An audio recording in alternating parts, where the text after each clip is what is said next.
오늘 우리는 마가복음 13장 1절로 13절까지 말씀을 통해서 말씀 위에 서서 끝까지 견디는 신앙이라고 하는 주제로 함께 은혜를 나누려고 합니다.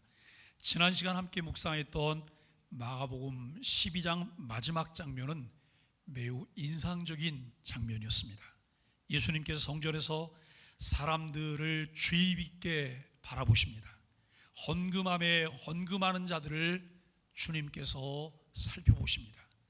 부자들이 큰 돈을 놓고 있었고 그 옆에서 한 과부가 고작 2렙돈, 즉 이 100분의 1 데나리온에 불과한 아주 작은 헌금을 드렸습니다.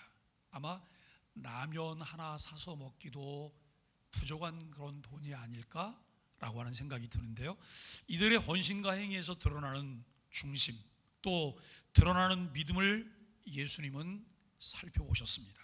예수님은 우리들 개개인의 중심도 보시기 때문에 외형적으로 보이는 것이 아닌 중심의 진실함으로 믿음의 삶을 살아가야 합니다. 한 과부의 행동은 세상 기준으로는 아무 가치가 없어 보입니다. 요즘 여러분 누가 돈 좀 주세요, 뭐 좀 얻으러 왔어요, 그 사람에게 100원짜리 동전을 하나 주면 뭐라 그럴까요? 고맙습니다 그럴까요? 내가 거진 줄 알아요? 이렇게 말을 해요. 왜 그렇게 말할까요? 100원이 가치가 없기 때문에. 길거리에 100원짜리가 떨어져 있어도 요즘 아이들이 100원짜리는 잘 줍지도 않아요. 그만큼 가치가 없는 거예요. 세상은 큰 것, 좋은 것, 많은 것, 여기에 가치를 두지요. 그러나 주님께서 보시는 가치의 기준은 분명히 다르다고 하는 사실을 아십니까?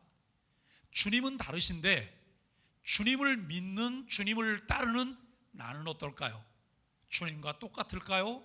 아니면 세상과 똑같을까요? 에이 목사님 그건 아니에요. 반 정도까지는 왔어요. 그래요. 세상적인 이 가치 기준과 주님의 가치 기준의 반 정도까지 왔어요. 조금씩 더 갈 거예요. 바람직한 현상이죠. 어느 날 갑자기 이 모든 것이 바뀌지는 않아요. 점진적 변화가 우리 안에 있음을 우리는 알게 됩니다. 예수님은 말씀하십니다. 이 과부는 그들의 모든 중에서 가장 많이 넣었느니라. 그들은 풍족한 중에서 넣었거니와 이 과부는 그 가난한 중에서 자기의 모든 소유 곧 생활비 전부를 넣었느니라 라고 말씀하십니다. 하나님 나라와 세상의 기준은 참 많은 차이가 있습니다. 때때로 교회 안에서도 세상적인 기준과 가치를 따라서 무엇을 하려는 어리석음들을 보여주고 있습니다. 우리가 여러분 세상과 교회가 다른 것은 이거예요. 세상은 약자, 없어 보이고 힘없는 자면 어떻게 하냐면 밟고 올라서려고 해요. 밟고 올라서려고 해요. 내가 너보다 잘났거든. 근데 교회는 좀 달라야 되지 않나요? 주님은 다르시잖아요. 주님은 약자를 보시면 약자를 밟고 올라서세요? 아니요. 약자에게 손을 내미세요. 내 손이 필요하지? 힘들면 내 어깨가 필요하잖아. 주님께서 이렇게 말씀하시거든요. 주님은 교회를 통해, 그리스도인들을 통해서 이와 같은 것들이 구현되기를 원하시는 거예요. 우리는 여러분 신앙생활하면서 우리에게 참 필요한 게 뭘까 이런 생각을 해봐요. 믿음이 좋으시다고요? 신앙의 열정도 있으시다고요? 참 훌륭한 일이죠. 그런데 굉장히 중요한 것은 공감해 주는 거예요. 공감해 주는 것, 그 사람의 상황을 이해하고 공감해 주는 것. 그리고 여러분 어떤 사람이 이야기를 하면 그냥 들어주는 거예요.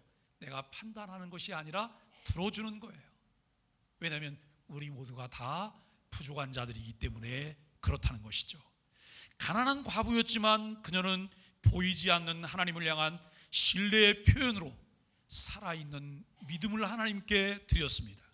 하나님이 받으시는 향기로운 제물입니다.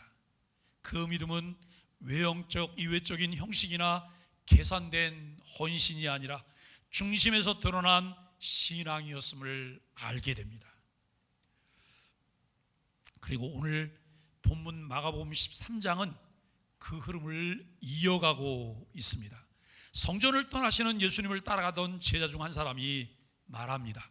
선생님 보소서, 이 돌들이 어떠하며 이 건물들이 어떠하니까? 웅장한 헤롯 성전을 보면서 그가 감탄하며 묻고 있는 거예요. 당시에 이 성전은 헤롯 대왕이 46년간 지은 장대한 건축물이었습니다. 헤롯이 하나님을 굉장히 사랑했던 사람이죠. 일도 없어요. 일도 없어. 예? 그런데 헤롯은 왜 성전을 지었을까요? 헤롯이 성전을 지은 이유는 단 한 가지예요. 유대인들의 환심을 사려고. 헤롯이 분봉왕인데 분봉왕으로서 그것에서 안정적인 정치를 하며 통치를 하기 위해서 여러분 필요했던 것이 유대인들의 환심이에요. 그런데 유대인들에게 가장 필요한 것이 무엇일까? 성전이에요. 그들이 가장 귀히 여기는 것이 성전이에요.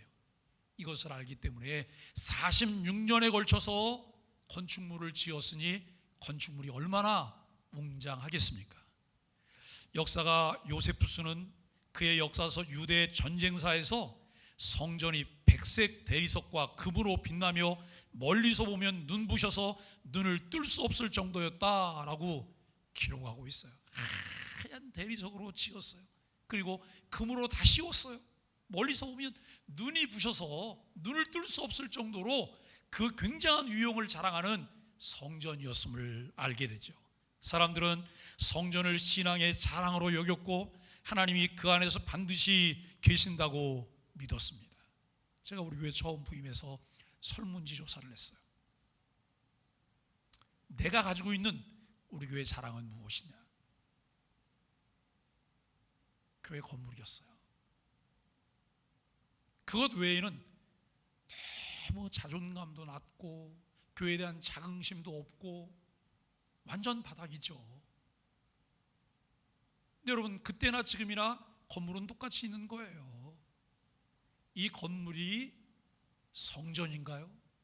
이 건물이 예배당인가요? 성전과 예배당의 차이는 무엇일까요?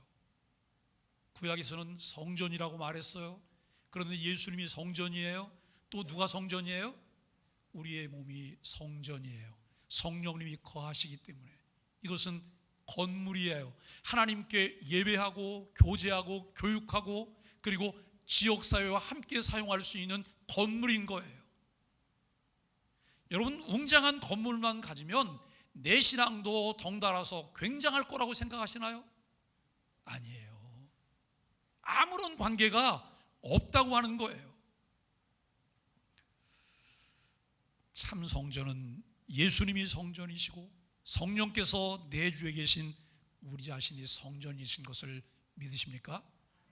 아멘이에요. 참 신앙을 위해 예수님이 누구신지, 그 예수님과 나는 어떤 관계인지를 분명히 해야 합니다. 예수님을 구주로 믿고 성령께서 우리 안에 내주에 계실 때 우리는 참 신앙인의 삶을 시작합니다. 예수님의 반응은 사람들과 달랐습니다. 제자들은 그 웅장한 성전을 보면서 감탄하고 대단하다고 여기면서 예수님께 말하지만 예수님은 좀 공감 능력이 떨어지시나요? 가끔 초치는 이야기를 잘 하세요. 동문서답을 예수님은 가끔 하세요.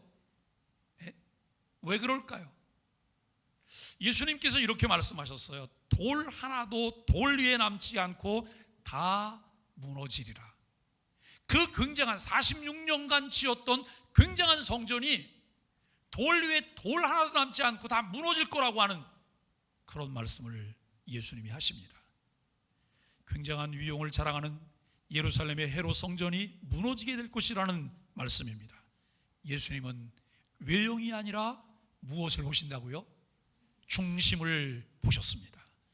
과부의 두 렙돈을 통해 작지만 참된 헌신을 보셨던 예수님은 이제 크지만 텅 빈 성전을 향해 심판을 선언하고 계십니다. 오늘 우리의 신앙은 어디에 무엇에 뿌리와 근거를 두고 있을까요? 눈에 보이는 것 위에 있을까? 아니면 보이지 않지만 영원한 말씀 위에 내 신앙이, 나 자신이 세워져 가고 있을까요? 오늘 본문은 말씀 위에 서서 끝까지 견디는 신앙에 대해서 말씀하고 있습니다. 첫째, 보이는 성전이 아닌 영원한 진리에 서라고 말씀하십니다. 예수님의 말씀은 놀라운 경고였습니다. 헤롯 성전은 당시 팔레스타인 전체에서 가장 위대한 건물이었고 유대인들의 정체성 그 자체였습니다. 그러나 AD 70년 예수님의 이 예언은 문자 그대로 성취되었습니다. 로마 장군 티투스는 예루살렘을 함락하고 성전을 불태우며 돌 하나 남지 않게 무너뜨렸던 것을 역사가들은 기록하고 있습니다. 유대 역사가 이 요세푸스는 이렇게 기록했어요. 그들의 성전은 불에 휩싸였고 벽마다 금이 녹아 흘러내렸으며 약탈자들은 금을 꺼내기 위해 돌을 하나하나 드러내었다. 그렇게 성전은 산산이 무너졌다라고 말을 해요. 예수님이 뭐라고 말씀하셨어요? 돌 위에 돌 하나도 남지 않고 무너지리라 그래요. 그게 어떻게 가능했을까? 금으로 씌웠던 것들이 금이 녹아내리면서 돌멩이마다 금이 붙어 있는데 그것을 채취하기 위해서, 그것을 가져가기 위해서 돌 하나하나 다 드러냈다고 하는 말이에요. 여러분, 성경을 좀 자세히 보면서 우리가 이 성경이 얼마나 놀랍다고 하는 것을 깨닫게 되냐면, 구약의 성경이 예언들이잖아요.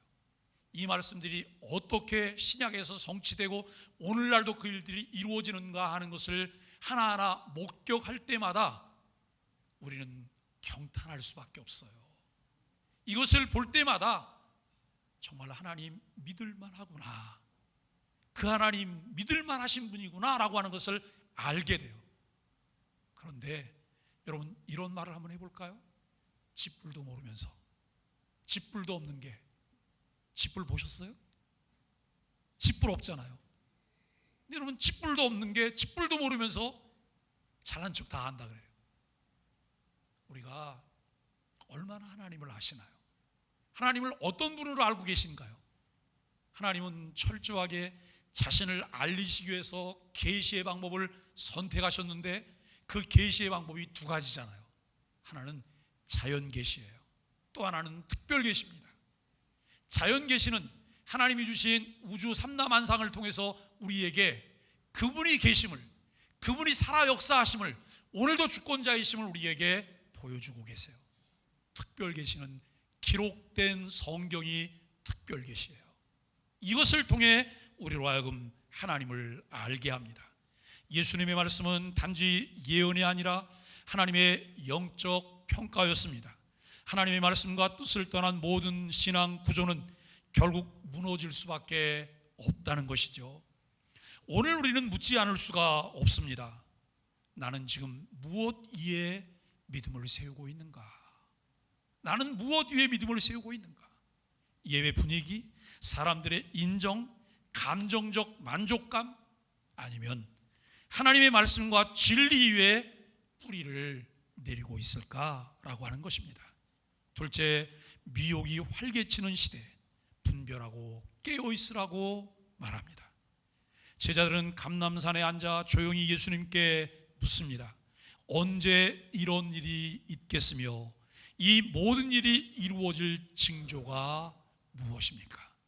예수님은 이렇게 경고하셨어요. 많은 사람이 내 이름으로 와서 내가 그다, 전쟁과 전쟁의 소문을 듣게 될 것이다, 민족이 민족을, 나라가 나라를 대적하며 지진과 기근이 일어날 것이다 라고 말을 해요.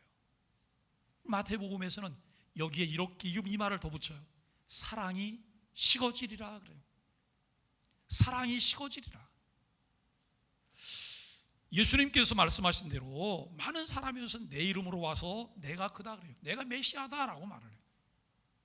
우리나라에 메시아 굉장히 많은 거 아시죠? 메시아가 뭐가 쫄려서 그런지 이런 정부와 결탁하려고 뇌물도 갖다 바치더라고요. 통일교. 예? 그리고 뭐가 쫄려서 그런지 뭐 환심을 얻으려고 열심히 표몰이를 해주더라고요. 신천지. 너무나 메시아가 한국에 많아요. 가짜 메시아예요. 내가 메시아라고 말을 해요. 성경은 우리에게 이렇게 말해요.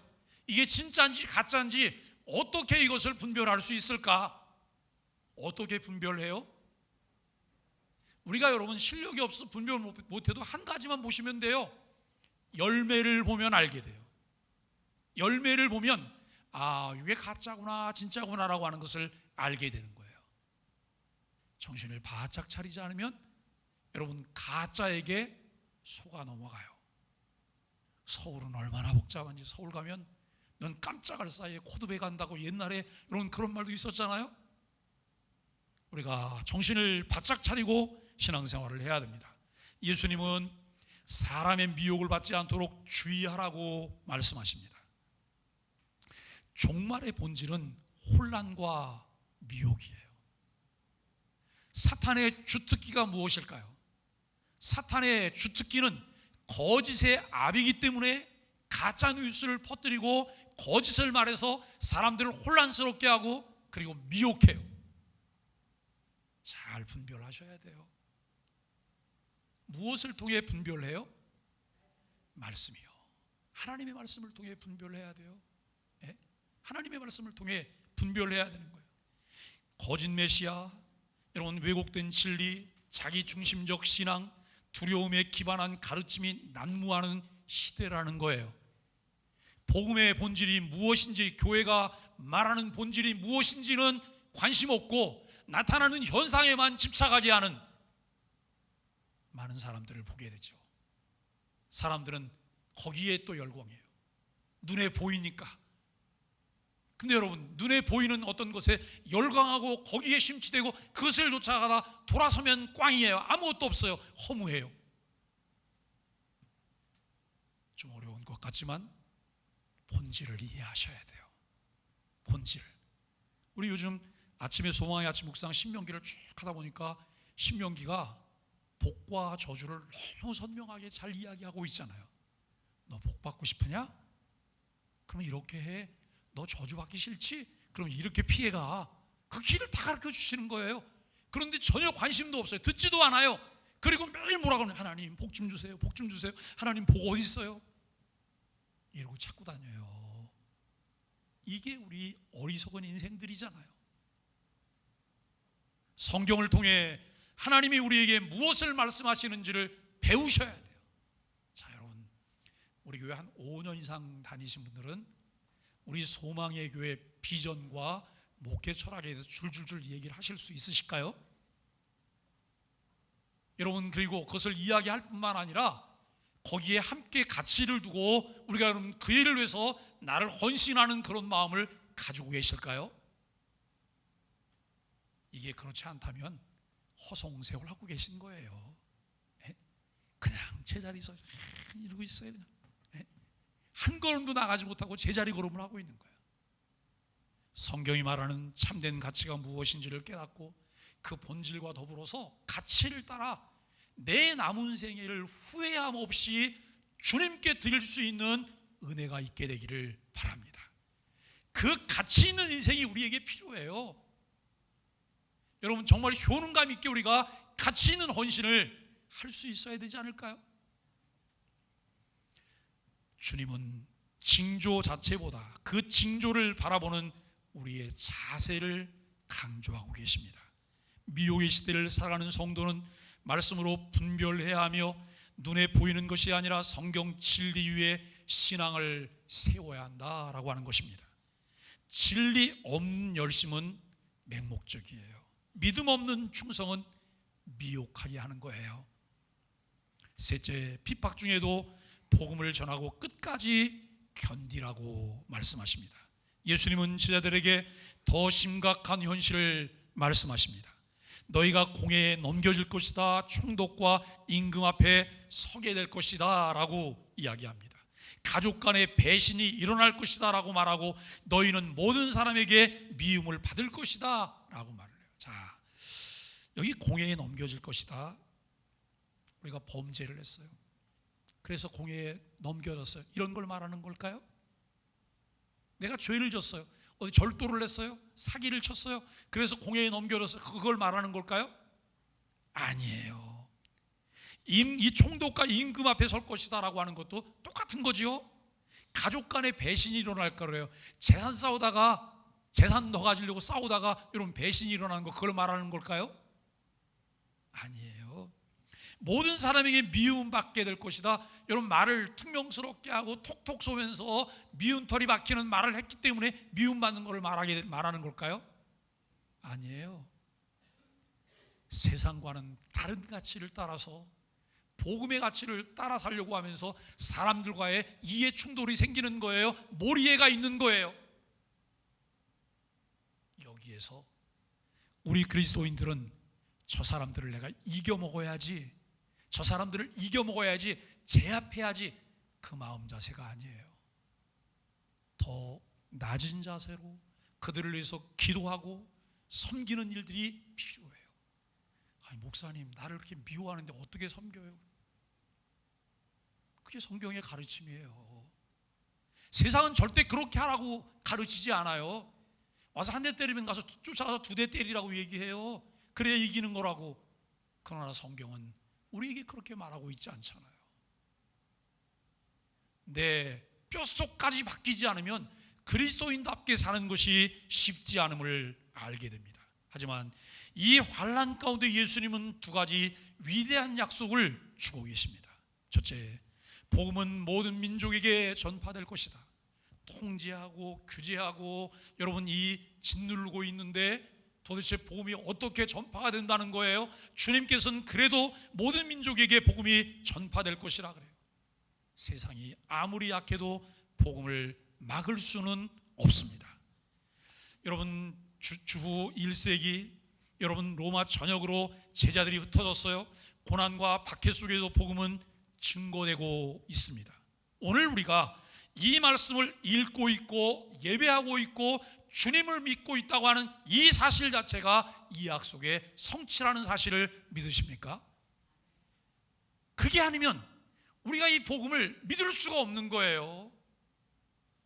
우리는 사도행전을 읽다 보면 바울이 소아시아 지역으로 복음을 전하러 가려고 하는 계획을 가지고 여러분 그 일을 시도해요. 그런데 자꾸 성령께서 막아요. 가지 말라는 거예요. 그 길을 막으시는 거예요. 그러면서 환상 중에 유럽인 마게도냐 사람이 나타나서 이런 손짓하며 말해요. 와서 우리를 도우라.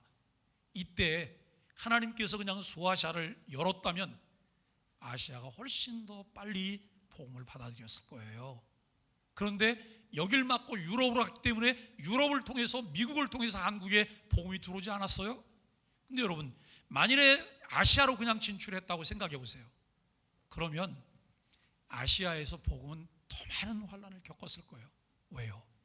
아시아에는 훨씬 많은 인구가 살아요. 지구상의 반 이상이 아시아에 살아요. 예? 그리고 이 지구상에 있는 모든 종교들을 총망라해 볼 때 아시아에 훨씬 그 많은 종교들이 자리를 잡고 분포해 있어요. 여러분, 굉장히 많은 환난이 있었지 않았을까라고 하는 생각을 해보게 돼요. 둘째는 성령이 말씀하게 하실 것이다 라고 말을 해요. 박해당하는 성도들이 말할 것을 걱정하지 않아도 돼요. 어떻게 핑계를 대지? 어떻게 설명하지? 어떻게 이유를 대고 이 위기를 모면하지? 그럴 필요 없다는 거예요. 왜요? 말할 것을 성령께서 주신다라고 하는 거예요. 하나님 의존적인, 계시 의존적인 삶을 통해서 진실하게 반응하는 일들이 필요해요. 순간 위기를 모면하기 위해서 여러분 임기응변을 하서는 안 된다는 거예요. 우리 안에 말씀하시려고 하는, 내가 여러분 생명의 위협 가운데서도 생명을 걸고 믿고 따르는 그 하나님을 신뢰하면서 그분을 의지하는 일이 우리에게 필요하다는 말씀입니다. 성령께서 말하게 하실 것이고 이것이 우리에게 큰 위로가 될 것입니다. 우리의 말이 부족해도 준비되지 않아도 성령이 우리 안에 계신다면 우리는 증인입니다. 그리고 마지막으로 예수님은 선언하십니다. 끝까지 견디는 자는 무엇을 얻는다고요? 구원을 얻으리라 라고 말씀하세요. 여기서 말하는 여러분 끝까지 견디는 인내는 소극적인 참음이 아닙니다. 복음을 포기하지 않는 믿음, 고난 중에도 예수님의 이름을 지키는 담대함, 끝까지 말씀을 붙드는 삶, 이 인내가 진짜 믿음의 증거입니다. 사랑하는 소망의 가족 여러분, 우리는 두 장면을 떠올려야 합니다. 두 렙돈을 드린 과부의 중심에 있는 믿음과 웅장하지만 무너질 성전의 외형적 영광입니다. 예수님은 지금도 우리에게 묻고 계십니다. 너는 무엇 위에 믿음을 세우고 있느냐? 말씀에 서 있느냐? 감정과 외형에 의지하고 있느냐라고 묻습니다. 종말은 사람을 두렵게 하기 위한 주제가 아닙니다. 여러분, 요한계시록이라는 책을 잘 아시죠? 요한계시록을 많이 읽으셨어요? 요한계시록 내용을 잘 아시나요? 요한계시록 사람들이 읽는 걸 두려워해요. 무서운 책인 것처럼 생각해요. 근데 여러분, 요한계시록은 참된 평안이 무엇인가를 우리에게 제공하고 가르치고 누리게 해주는 책이 요한계시록이에요. 그런데 뚜껑도 못 열어보고 그냥 무서워서 벌벌 떠는 거예요. 오늘 우리가 분명하게 생각할 수 있는 것은 종말이라는 것이 무엇일까? 종말이라고 하는 것이, 학교를 다니는 학생이 여러분 시험 공부를 하나도 안 했는데 시험 시간이 다가와요. 마음이 어떨까요? 두근반 세근반해요. 숙제를 안 했는데 숙제 검사할 시간이 또 다 돌아와요. 마음이 두근반세근, 죽었구나라고 하는 생각이 들어요. 숙제를 다 했어요. 시험 공부도 열심히 했어요. 오늘 내가 시험 잘 볼 수 자신 있어. 이런 사람은 그게 두렵지 않은 거예요. 종말이 두렵습니까? 마지막 환난이 무서우신가요? 그러실 필요 없으시다니까요. 왜요? 우리는 주님의 손 안에 있기 때문이에요. 주님의 보호하심 아래 있기 때문이에요. 여러분, 이것을 미완성이라고 생각하고 혹시 가다가 변형될 거라고 생각하세요? 아니요. 하나님은 어제나 오늘이나 영원토록 동일하시고 신실하신 분이심을 믿으셔야 돼요. 우리 행위 때문에 이것을 이렇게 뒤집었다 저렇게 뒤집었다 변덕스럽게 하시는 분이 아니세요. 하나님의 언약의 신실하심에 근거해서 그분은 주권대로 그 일들을 진행하시고 이루시는 분이심을 믿으셔야 해요. 그렇기 때문에 이 사실을 믿는 사람은 평안하게 길을 걸어가는 거예요. 평안하게 신앙생활을 하시는 거예요. 내 삶 가운데 여러분 매일매일 평안함을 누리게 된다는 거예요. 참된 제자에게는 가장 분명한 방향과 기준을 줍니다. 무너지는 시대에 흔들리지 않는 신앙의 사람이 되기 위해서 분별할 줄 아는 그리스도인으로 살아가야 합니다. 하나님 말씀에 서서 끝까지 견디는 성도가 되십시오. 주님의 길을 따르는 성도는 핍박을 두려워하지 말아야 합니다. 예수님의 제자들은 핍박하던 공회와 회당에 속한 이들은 적대관계였습니다. 그러나 말세에는 예수님의 공동체를 핍박하는 일에 서로 그들이 연합해요. 성도가 당하는 압박은 죄 때문이 아니라 복음이신 예수님 때문이어야 합니다. 예수님으로 인해 당하는 압박을 잘 견디면 온 천하에 복음을 전할 기회를 얻게 됩니다. 핍박의 길은 모질지만 그 길 위에 우리를 도우시는 예수님이 서 계심을 믿어야 합니다. 나는 지금 무엇 때문에 감탄하고 있을까요? 건물, 체계, 유명 인물, 예배 분위기, 아니면 말씀과 하나님의 임재, 진리 때문일까요? 나는 얼마나 깨어 분별하고 있을까요?